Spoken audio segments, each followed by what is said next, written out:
इस फिल्म की कहानी 2007 की है, जब अमेरिका और इराक की जंग खत्म होने के बाद अमेरिकी प्रेसिडेंट बुश ने जीत की घोषणा कर दी थी। इसके बाद इराक में रिकंस्ट्रक्शन का काम शुरू हो जाता है। अमेरिका अपनी सेना के स्नाइपर सार्जेंट सेन मैथ्यूज और उसके स्पॉटर सार्जेंट एलन इसाक को इराकी रेगिस्तान के बीच में एक पाइपलाइन कंस्ट्रक्शन की जांच करने के लिए भेजता है, क्योंकि वहां पर साइट पर काम करने वाले सभी अमेरिकी लोगों को किसी ने मार दिया था। इसलिए वहां पर नए बिल्डर भेजने से पहले वहां पर मौजूद दुश्मन को ढूंढकर मारने के लिए इन दोनों को भेजा गया था। दोनों सोल्जर कड़ी धूप में झाड़ी और पत्थरों के पीछे छुपकर काफी देर तक वहां पर नजर रखते हैं। अब ऐसे ही धीरे धीरे 22 घंटे बीत जाते हैं, लेकिन वहां पर उन्हें कोई भी हरकत नहीं दिखाई देती है। इतना समय बीतने के बाद मैथ्यूज अपना आपा खोने लगता है और अपने स्पॉटर इसाक से कहता है कि यहाँ पर कोई भी इराकी सोल्जर नहीं बचा है। वो वहां पर डेड बॉडीज को देखकर बताता है कि हो सकता है कि इनके ऊपर इराकी सेना की टीम ने हमला किया हो और इन्हें मारकर वापस चले गए हों। मैथ्यूज की बात सुनकर इसाक बताता है कि यहाँ पर उसे किसी भी टीम के आने का कोई भी निशान नहीं दिख रहा है। वो बताता है कि सभी अमेरिकियों को हेडशॉट से मारा गया है और इस काम को प्रोफेशनल इराकी स्नाइपर जुबा ही कर सकता है। मैथ्यूज इसाक को बताता है कि 30 सेकंड से कम समय में सभी लोगों को मारा गया है और इतने कम समय में इतनी बड़ी संख्या में लोगों को मारना नामुमकिन है। आखिरकार मैथ्यूज इंतजार करते करते थक जाता है और इसाक को पीछे से कवर देने के लिए कहकर नीचे जाने लगता है। नीचे पहुंचने के बाद मैथ्यूज उस जगह पर जाकर करीब से इंस्पेक्शन करता है तो देखता है कि इसाक सही कह रहा था, क्योंकि सभी लोगों को हेडशॉट से मारा गया था। मैथ्यूज शॉट्स की दिशा का पता लगाने के लिए साइड के बीच में जाता है। इसके बाद इसाक उसे वहां से वापस आने की रिक्वेस्ट करता है। तभी अचानक एक शॉट सुनाई देता है और वो गोली आकर मैथ्यूज के पेट में लगता है, जिससे मैथ्यूज जमीन पर गिर जाता है और दर्द से तड़पने लगता है। मैथ्यूज की हेल्प करने के लिए इसाक गोलियों से बचते हुए जिगजैग तरीके से नीचे की तरफ भागता है। वो जैसे ही मैथ्यूज के पास पहुंचने वाला होता है तभी उसके पैर में एक गोली आकर लग जाती है।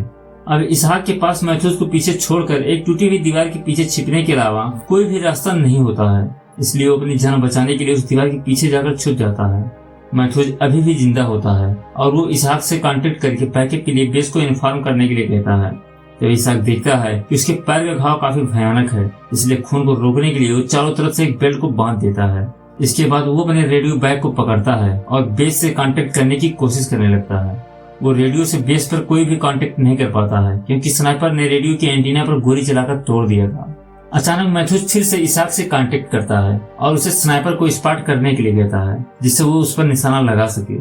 इसाक मैथ्यूज को वार्निंग देकर कहता है कि स्नाइपर उसकी हर मूवमेंट को नोटिस कर रहा है और अगर तुमने जरा भी हरकत की तो वो तुम्हें फिर से गोली मार देगा। इसके बाद इसाक चाकू की मदद से दीवार में छेद बनाने की कोशिश करने लगता है, जिससे वो अपनी स्कोप से स्नाइपर को स्पॉट कर सके। वो दीवार को खोद ही रहा होता है कि तभी दीवार से कुछ पत्थर उसके हाथ पर गिर जाते हैं और उसका हाथ जख्मी हो जाता है। उधर घायल पड़ा मैथ्यूज अपनी राइफल तक पहुंचने की कोशिश करने लगता है, लेकिन ज्यादा खून बहने के कारण वो बेहोश हो जाता है। दूसरी तरफ इसाक अपने पैर से चाकू की मदद से गोली को निकालने लगता है, जिससे उसे बहुत दर्द होता है, लेकिन किसी तरह से गोली निकालने के बाद वो अपने घाव पर पट्टी करता है और ज्यादा दर्द में होने के कारण बेहोश हो जाता है। कुछ समय के बाद इसाक को होश आता है और वो अपने ईयरपीस से एक अजीब सी आवाज को सुनता है। जब वो उस आवाज को चेक करता है तो उसे पता चलता है कि वो आवाज उसके बेस के एक अफसर का है। अब इसाक उस अफसर से वहाँ की सिचुएशन को रिपोर्ट करता है और वहाँ पर मेडिकल सप्लाई भेजने के लिए रिक्वेस्ट करता है। वो अफसर इसाक से बहुत सारे अजीब सवाल पूछने लगता है, जिससे इसाक को कुछ शक होने लगता है। इसके बाद अफसर उससे कहता है कि उन्हें उसकी एग्जैक्ट लोकेशन के बारे में नहीं पता है, इसलिए उसे खड़े होकर हवा में फायर करना होगा, जिससे हेलीकॉप्टर वहां पर मदद के लिए पहुंच सके। इसाक उस अफसर को बताता है कि ऐसा करना उनके प्रोटोकॉल के खिलाफ है और ऐसा करने से वो भी खतरे में आ जाएगा। थोड़ी देर तक बात करने के बाद इसाक उस अफसर के बात पर ध्यान देता है तो उसे पता चलता है कि उस अफसर का प्रोनाउंसिएशन अमेरिकी नहीं है। इसके बाद वो समझ जाता है कि जिससे वो बात कर रहा है वो कोई अमेरिकी अफसर नहीं बल्कि इराकी स्नाइपर जुबा है, जिसने उसे फंसाने के लिए रेडियो फ्रिक्वेंसी को हैक किया है। अब इसाक को पूरी सच्चाई का पता चल गया होता है, इसलिए वो जुबा की बातों में नहीं आता है। इसके बाद जुबा इसाक से और भी सवाल पूछना शुरू कर देता है और कहता है कि वो उसको बेहतर तरीके से जानता है। इधर इसाक अपने रेडियो को फिर से ठीक करने की कोशिश करता है, लेकिन उसका रेडियो अभी भी काम नहीं कर रहा था। जुबा इसाक से बहुत सारे फालतू सवाल पूछता है, जिस पर इसाक उसे जवाब देने से मना कर देता है। जुबा उसे धमकी देता है कि अगर वो उसे सवाल का जवाब नहीं देगा तो वो मैथ्यूज को फिर से गोली मार देगा। इसाक जब ये सुनता है तो जुबा के सवाल का जवाब देने के लिए मान जाता है, क्योंकि उसे लग रहा था कि हो सकता है कि मैथ्यूज अभी भी जिंदा हो। इसी बीच इसाक जुबा के सही लोकेशन का पता लगाने के लिए बुलेट ट्रैजेक्टरी का कैलकुलेशन करने के लिए जमीन पर एक मैप बनाने लगता है। जुबा उसे बताता है कि वो कोई सोल्जर नहीं है बल्कि एक आम इराकी नागरिक है और वो अपने देश को अमेरिका से बचाने के लिए सब कर रहा है। फिर जुबा इसहाक से उसकी फैमिली के बारे में पूछता है, जिस पर इसहाक उसे बताता है कि ये एक पर्सनल सवाल है जिसका जवाब मैं नहीं दे सकता। इसके बाद इसहाक जुबा का मजाक बनाते हुए कहता है कि तुम उन लोगों को मार रहे हो जो तुम्हारे देश को डेवलप करने के लिए यहाँ पर स्कूल्स और पाइपलाइंस बना रहे हैं और तुम्हारी इकोनॉमी को बढ़ा रहे हैं। जुबा जब इसहाक की इस बात को सुनता है तो वो हंसने लगता है और कहता है कि यहाँ पर जितना भी पैसा तुम लोगों ने लगाया है हम लोग उस पैसों को बाद में यूएसए को भेज देंगे। अब इसी तरह से समय बीतता जाता है और जुबा इसहाक से कई सारे सवाल पूछता है। इसहाक उसे किसी भी पर्सनल सवाल का जवाब नहीं देता है, जिस पर जुबा जवाब न मिलने पर एक बार फिर से मैथ्यूस को मारने की धमकी देता है। हालांकि इसहाक अब ये समझ चुका होता है कि जुबा केवल उसे मैथ्यूस को मारने की धमकी दे रहा है, इसलिए वो उसकी बात पर यकीन नहीं करता है। इसके बाद जुबा इसहाक से उसके स्कोप के बारे में बताता है और कहता है कि मैं उस स्कोप के असली मालिक और उसके मौत के बारे में सब कुछ जानता हूँ। इसहाक जब ये सुनता है तो बहुत ही हैरान हो जाता है, क्योंकि उस स्कोप के बारे में केवल इसहाक और मैथ्यूस ही जान रहे थे। अब इसहाक ये समझ चुका होता है कि जब से वो लोग साइट पे आए हैं तब से जुबा उनकी बातचीत को सुन रहा था। इसके बाद इसहाक अपने स्कोप से आसपास देखने लगता है, तभी उसे एक डेड बॉडी के पास रेडियो दिखाई देता है। इसहाक उस रेडियो को पाने के लिए दीवार के किनारे तक जाता है और एक लकड़ी की मदद से रेडियो को पाने की कोशिश करता है, लेकिन लकड़ी की लंबाई कम होने के कारण वो रेडियो तक नहीं पहुंच पाता है। इसके बाद इसहाक को प्यास लग जाती है, इसलिए वो पानी पीने के लिए अपने बॉटल को निकालता है और पानी पीने की कोशिश करता है। उस बॉटल में पानी की एक भी बूंद नहीं होती है। तब इसका ध्यान बॉटल में हुए छेद पे पड़ती है। तो जुबा उसे बताता है कि उसने पानी की बॉटल में जानबूझकर गोली मारी थी और उसने कोई भी शॉट मिस नहीं किया है।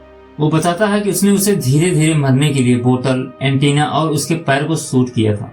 इसके बाद इसहाक की नजर उस बुलेट पे पड़ती है जिसे उसने अपने पैर से निकाला था। इसहाक उस बुलेट को करीब से देखता है और जुबा के स्नाइपर राइफल के मॉडल को जानने के लिए कैलकुलेशन करने लगता है। वो जुबा से कहता है कि तुम एक आतंकवादी हो, जिससे सुनकर जुबा हंसने लगता है और बताता है कि ये आतंकवादी मैं नहीं बल्कि तुम अमेरिकी लोग हो, क्योंकि तुम लोग अवैध रूप से हथियारों के साथ एक विदेशी देश में कब्जा कर रहे हो और यहाँ के लोगों को मार रहे हो। इसी बीच जुबा से बात करते समय इसहाक ये पता कर लेता है कि जुबा सामने दिख रहे कचरे के ढेर में छिपा हुआ है। अब इसहाक अपने स्कोप से कचरे के ढेर में जुबा को ढूंढने की कोशिश करने लगता है। यहाँ इसहाक ये सोचता है कि इतने लंबे समय से भीषण गर्मी में जुबा कचरे के ढेर में छिपा हुआ है। इसका मतलब वो कोई आम आदमी नहीं बल्कि एक बहुत ही प्रोफेशनल स्नाइपर है। हालांकि जुबा स्नाइपर होने से इनकार करता है और कहता है कि वो एक आम इराकी नागरिक है। जुबा के बोलने के लहजे को देखते हुए इसहाक उससे कहता है कि तुम्हारे बोलने के अंदाज से लगता है कि तुम पहले अमेरिकी सेना में अफसर रह चुके हो, इसलिए तुम हमें धोखा देकर मार रहे हो। इसके बाद जुबा अमेरिकी सेना में अफसर होने की बात को इनकार कर देता है और कहता है कि वो केवल उन लोगों को मारता है जो पहले उसके लोगों पर हमला करते हैं। अब यहाँ इसहाक उसे अपनी कहानी बताने लगता है। वो बताता है कि जब वो बच्चा था तो कैसे वो अपने सबसे अच्छे दोस्त से मिला था और कैसे वो बड़े होकर एक साथ आर्मी में भर्ती हुए थे। थोड़ी देर के बाद प्यास और थकान के कारण इसहाक की हालत खराब होने लगती है। इसके बाद जुबा उसे बताता है कि जब तुम मर जाओगे तो मैं तुम्हारी जीभ को काट कर तुम्हारी छाती पर रख दूंगा। अब इसहाक उससे बात करते करते बेहोश हो जाता है और जब उसे फिर से होश आता है तो वो जुबा को चकमा देने के लिए अपनी राइफल पर एक जैकेट और हेलमेट लगाकर दीवार के ऊपर उठाने लगता है, लेकिन जुबा उसके झांसे में नहीं आता है। तभी अचानक गलती से हेलमेट दीवार की दूसरी तरफ गिर जाता है। इसहाक के पास हेलमेट न होने की वजह से वो अपने सिर को प्रोटेक्ट नहीं कर सकता था, जिसकी वजह से वो बहुत उदास हो जाता है। अब धीरे धीरे ऐसे ही समय बीतता जाता है और इसहाक की नजर एक डेड बॉडी पर पड़ती है। डेड बॉडी के पास में एक रेडियो और उसका बैग पड़ा होता है। फिर इसहाक दौड़कर उस डेड बॉडी के पास जाता है और उसका बैग और रेडियो उठाकर जुबा की गोलियों से बचता हुआ वापस दीवार के पीछे की तरफ आ जाता है। उस बैग में इसहाक को पानी और कुछ कैंडी मिलती है जिसे वो तुरंत खा लेता है, लेकिन जब वो रेडियो को चेक करता है तो उसे पता चलता है कि वो रेडियो भी काम नहीं कर रहा है।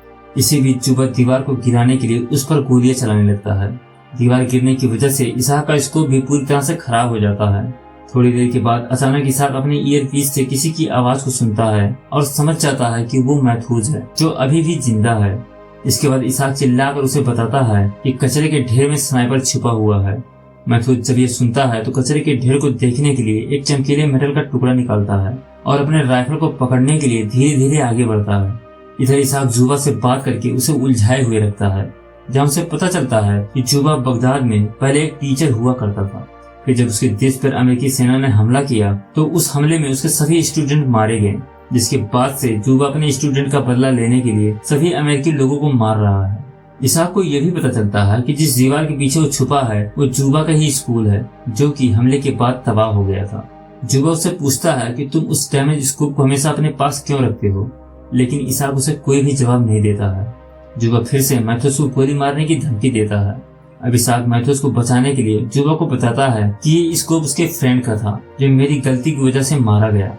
वो बताता है कि उसकी मौत का जिम्मेदार आज तक वो खुद को ही मानता है और इसीलिए वो अपने फ्रेंड के याद में उस स्कोप को हमेशा अपने पास रखता है। दूसरी तरफ मैथ्यूस अपनी राइफल को उठाने में सफल हो जाता है और कचरे के ढेर में गोलियां चलाने लगता है।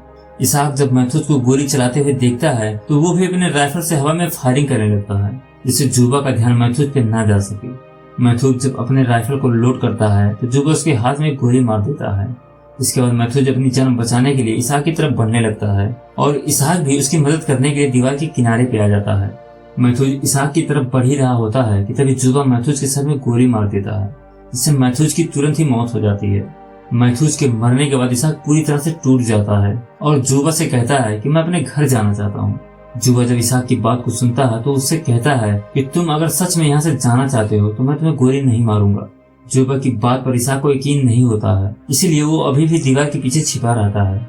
इसके बाद जुबा इसाक से पूछता है कि जब जंग खत्म हो चुका है तो तुम इराक में क्यों रुके हो।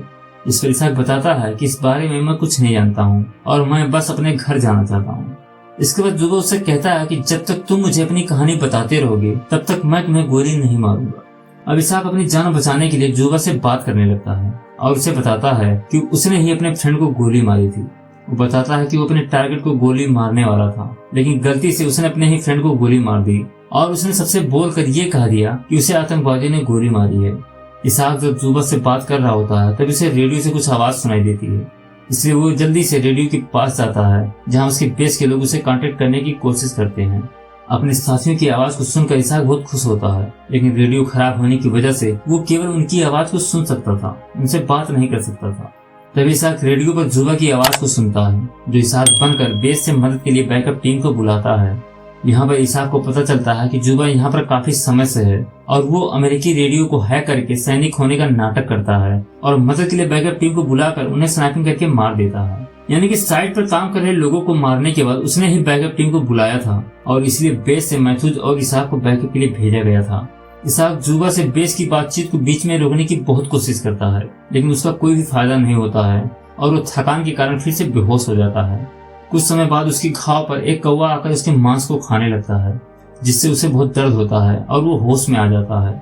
अब इसाक एक रस्सी और लकड़ी की मदद से मैथ्यूस की राइफल को अपने पास खींच लेता है और कचरे के ढेर पर निशाना लगाने लगता है। इसी दौरान इसाक को वहां पर हेलीकॉप्टर के आने की आवाज सुनाई देती है, जिनको ये पता नहीं होता है कि वो लोग जुबा की बिछाई जाल में फंसने वाले हैं।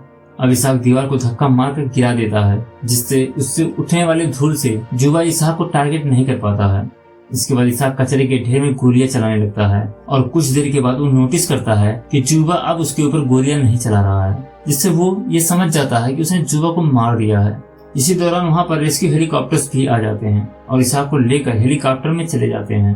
इसाक उन सभी सोल्जर को बताने की कोशिश करता है कि उन्हें जाने से पहले कचरे के ढेर में जुबा को चेक कर लेना चाहिए, लेकिन हेलीकॉप्टर की आवाज के कारण उसकी बात को कोई भी नहीं सुनता है। और जैसे ही वो लोग वहां से उड़ान भरकर निकलने वाले होते हैं कि तभी जुबा हेलीकॉप्टर के ऊपर फायरिंग करने लगता है और एक एक करके सभी सोल्जर्स को मार देता है। पायलट के मरने की वजह से हेलीकॉप्टर का बैलेंस बिगड़ जाता है और क्रैश हो जाता है, जिससे इसाक भी इस क्रैश में मारा जाता है। मूवी की लास्ट सीन में जुबा फिर से रेडियो की मदद से एक अमेरिकी सोल्जर होने का नाटक करके फिर से एक बैकअप टीम को बुलाता है। इसका मतलब जब वो बैकअप टीम साइड पर आएगी तो जुबा उन्हें भी आसानी से मार देगा। और इसी के साथ इस मूवी की कहानी यहीं पे खत्म हो जाती है। दोस्तों, ये वीडियो अगर आपको पसंद आई हो तो वीडियो को लाइक करें, कमेंट करें, शेयर करें और चैनल को सब्सक्राइब करें।